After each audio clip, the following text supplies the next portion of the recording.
Oi, gente. Nós estamos construindo agora, junto com todos os servidores públicos, uma greve em decorrência da tentativa do governo federal em conceder reajuste salarial apenas para os policiais federais. É claro que toda a construção política se dá a partir da necessidade de interpretação do artigo 37 da Constituição, no seu inciso 10, que diz que os salários dos servidores públicos e servidoras públicas precisam ter uma revisão anual. Esse artigo da Constituição ele tem sido jogado no lixo desde a sua promulgação. Todos os governos que passaram tentaram, de certa forma, desvirtuar essa interpretação e passaram a conceder aos servidores públicos reestruturação de carreira ao invés de um índice linear. Então, esse é o grande problema, né, que nós temos para construir com os servidores públicos um único índice que dê conta das perdas inflacionárias dos servidores públicos. Por quê? Porque fizeram várias reestruturações de carreira e cada servidor tem índices diferenciados. O magistério superior e o EBTT, que é o nosso caso, é muito mais complicado, porque houve uma desestruturação da carreira e também cada professor, no seu determinado nível da malha salarial, teve um reajuste no passar do tempo. Então, nós temos perdas históricas.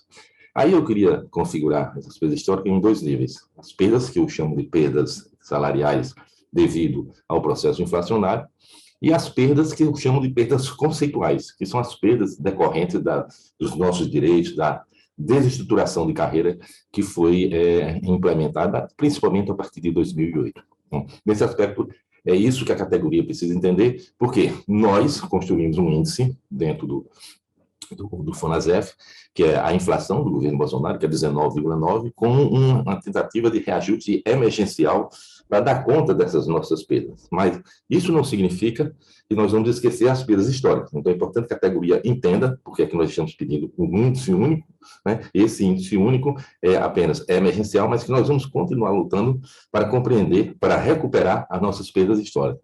Nesse sentido, se faz necessário que a categoria compreenda o que são as perdas inflacionárias e o que são as perdas históricas. Esse vídeo, este é o objetivo de tentar fazer com que a categoria entenda e passe para cada mais pessoas, professores, professoras, para que tenha esse processo de construção. Vou mostrar uns slides para vocês aqui. E aí eu quero mostrar para vocês claramente, vamos começar interpretando o ano de 1992, quando eu era auxiliar 2. Esse é o meu conta-cheque da Universidade Federal da Paraíba, né? Nesta época nós ganhávamos 1 milhão, a inflação era muito alta anualmente, então nós ganhávamos, o auxiliar 2, nesse ponto era 1.464.955. Então era um cruzeiro, né? E transformando aquela calculadorazinha do Banco Central, está aqui nesse lado aqui, dá exatamente em real, hoje, R$ 2.457, que é muito parecido exatamente com o piso gerador. Bom, falar em piso gerador, guarda essa palavra, piso gerador. Mas por que eu estou mostrando esse conta-cheque? Eu estou mostrando esse conta-cheque porque aqui, nessa palavrinha que tem vencimento, de que a gente ganhava 1,4 milhões, estavam embutidos a dedicação exclusiva e também a titulação. Né? A titulação, você tem um vencimento básico, então se eu aposentasse, eu ia, os que teria, antes da reforma da aposentadoria, claro, né? Eu teria este valor na minha aposentadoria. Agora nós temos uma diferenciação, né? Nós temos um vencimento básico e temos um ART. Qual é a origem desse vencimento? Esse vencimento tem origem na nossa carreira, no PUCS de 1987, ainda no governo Sarney, no processo de transição da ditadura para um suposto regime democrático, né? E qual a gente garantia steps bem definidos no processo de carreira. Você tinha um piso gerador, aí sim, um piso gerador era o salário do professor graduado T20, que gera todos os outros salários da malha salarial. Aí você vai ter vários níveis, né? Você vai ter várias titulações, a especialização, aperfeiçoamento, mestrado, doutorado, e 3 regimes de trabalho. E os regimes de trabalho precisavam ser definidos. Ó, a lógica, até no sistema capitalista, diz que o T20, se ele trabalha 20 horas, e o T40 trabalha 40, o salário do T40 vai ser 2 vezes o T20. Então, essa lógica já vinha lá do Público e que não é tão difícil de explicar. O debate se dava em cima da dedicação exclusiva, porque a dedicação exclusiva, o professor tinha que se dedicar à universidade e não teria, né, outro emprego. Então, inicialmente, definiu-se esse salário do professor dedicação exclusiva como 3 vezes o salário do T20. Ou seja, isso, em outra linguagem, é 50% a mais do T40. Tá?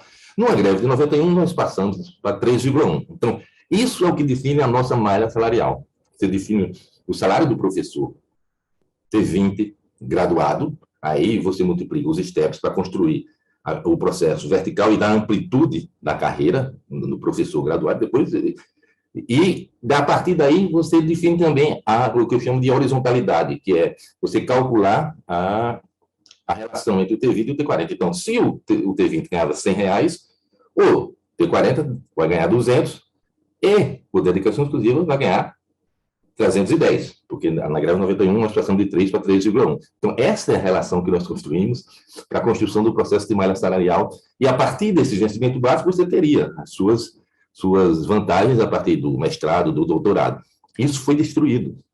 Isso foi destruído. Então, isso é uma perda conceitual que eu vou mostrar para vocês daqui a pouco.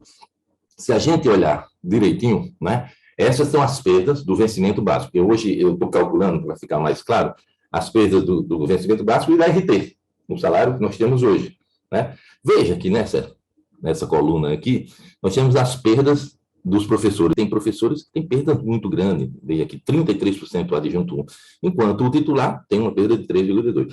Esse foi o processo que eu chamo de perda conceitual, construído, né, dando valores maiores a determinados níveis da carreira e tirando de outros. Especificamente, isso foi tirado da parcela maior da categoria, que era dos aposentados do adjunto, e também nós tínhamos mais professores adjuntos. Então, você dava um aumento maior para os associados e para os titulares. Então, isso acarretou, né, num jogo, eu diria que é um programa de computador para distribuir isso na malha salarial, que provocou essa desestruturação, essa deturpação na forma de construir a malha salarial como nós tínhamos historicamente.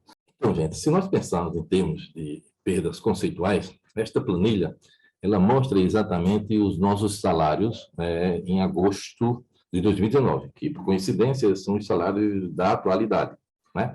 Esta primeira coluna, e aqui eu estou fazendo apenas para que vocês compreendam o que significa essa perda conceitual, e mostramos aqui tanto para o Magistério Superior como para o EBTT, esta primeira coluna aqui é para um professor, né, graduado, né, e todos os seus níveis, vai do nível 1 até o nível 3, nós temos 13 níveis, né, tanto do magistério como do EBTT.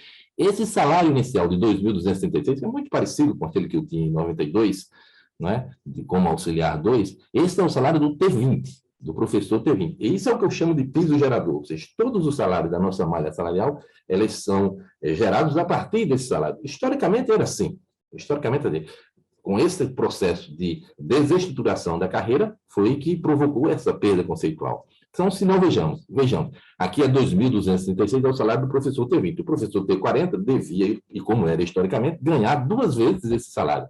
Mas, na realidade, isso não acontece. O salário do professor T40, atualmente, é exatamente esta coluna aqui, ou seja, 3.130.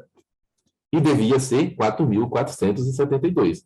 Então, foi essa arrumação de deturpação da carreira que dá e gera para esse professor aqui, o T40, uma perda conceitual de 60% na sua renda, fora as perdas inflacionárias. Quando a gente pensa em termos da dedicação exclusiva, a dedicação exclusiva, historicamente, nós entendemos e sabemos e conquistamos com as nossas lutas, era 3,1 T20, ou seja, esse salário aqui é do professor da dedicação exclusiva T20 graduado atualmente. Atualmente, ele devia ser 3,1 esse salário do professor T20. Não é. Ele hoje é 6.932. Aqui, o que gera uma perda de 55%. Então, são essas perdas conceituais que, nesse momento de construção da greve dos servidores públicos federais, nós não vamos poder tratá-las. Essas são perdas conceituais, fora as outras perdas inflacionárias, que nós vamos ter que deixar um pouco para frente para tratar e construir uma greve forte junto aos setores do serviço público, para que a gente possa recompor o salário, pelo menos com a inflação do governo Bolsonaro. Mas é necessário que as pessoas compreendam que existem outras perdas e que precisam ser tratadas no futuro. Pensando isso em perdas históricas, e aí, para ficar mais claro, esse gráfico mostra as perdas desde 95. Aqui não tem associado, porque o associado começa em 2008, mas veja que o salário dos adjuntos para baixo, essa foi a manipulação que apareceu principalmente com a criação do professor associado. Você tinha os professores adjuntos 4 a um nível do topo da carreira. Quando você bota mais 4 níveis, Ao invés de eles fazerem a transposição por cima, fazem por baixo. O adjunto 4, que só faltava um nível para chegar ao topo de carreira, agora ele falta 4 níveis, entende? Então, isso é uma deturpação também do processo de transição de uma carreira, de modificação na carreira. Hoje, os professores adjunto 4 que aposentaram nessa época recebem em torno de 50% do que recebe o adjunto hoje, né? Isso é mostrado exatamente aqui. Você pegar o D3 e o D4, que correspondem aos adjuntos no Magistério Superior e a BTT, veja que o salário permanece mais ou menos no mesmo patamar. E hoje, essa perda já está até 2021, é quase que o mesmo patamar de 95, tá? Quase que o mesmo patamar de 1995, ele, inclusive, é bem mais baixo, né? Os professores associados e adjuntos, que são essas linhas azuis e roxas aqui de cima, vejam que eles tiveram um aumento maior de salário, e isso é claro, né? Mas agora já começa a cair com a perda devido à inflação. Então, isso também é provocado pela deturpação da perda conceitual.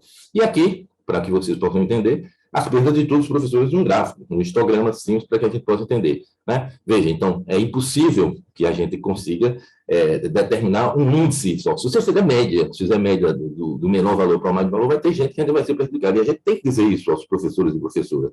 A gente está pedindo um índice emergencial, mas precisamos depois recolocar e fazer as perdas para que todos os professores tenham suas perdas recuperadas, porque esse índice não vai recuperar. 19, por exemplo, 19,9 não vai recuperar quem perdeu 29, quem perdeu 27. Né? Então, é importante compreender esse processo e passar para os professores entender que isso é um processo de construção da unidade dentro do FONASEV. E aqui é a RT. A RT fica claro, quem já viu alguma discussão de carreira que nós fazemos, eu chamava isso aqui o poço da maldade, né? Esse é o poço da maldade porque eles tiram do meio da categoria, né? Categoria que eram os professores adjuntos e os aposentados, principalmente, aumentava a RT para os associados e titulares, e isso também provoca uma perda, né, na RT. Aí, essas perdas teriam que ser somadas, né? Se você soma as duas remunerações, calcula essas perdas. Estou calculando ela em separado para ficar mais fácil. Então, é isso que a gente precisa explicar para a categoria, ela precisa entender o que são as perdas inflacionárias, o que são as perdas conceituais no processo histórico da carreira do magistério superior e do EBTD. E é assim que a gente vai tentar continuar fazendo a política do Andes na defesa dos direitos dos professores e professoras. Por fim, como a gente está pedindo 19,9, aí tem uma tentativa de cálculo do IFE, que é um instituto financeiro independente que funciona dentro do Senado, não é tão independente assim, mas que eles mesmo fazendo a política para dentro do Congresso, eles têm dados muito bons que dá para a gente usar. Então, eles fazem uma simulação de que se o governo resolver, por exemplo, dar um reajuste de 5%, ele teria que gastar 16 bi. Se ele der de 10%, 32 bi. Se ele der 20%, que é mais ou menos o que a gente está pedindo, 19,9%, ele teria que gastar 64 bi. Com certeza tem esse dinheiro para conceder esse aumento. Tá? Tem várias reservas de contingência dentro do orçamento, que tem muito mais do que isso para dar. Então, é apenas a política de querer prejudicar cada vez mais os servidores públicos. Então é isso, gente. Espero que tenha contribuído para que vocês possam compreender exatamente o que se dá, né, nesse processo de construção da greve. Então vamos para a nossa Assembleia, vamos fazer o debate e vamos construir uma greve forte para que a gente possa recuperar, pelo menos em parte, uma parte das nossas perdas salariais.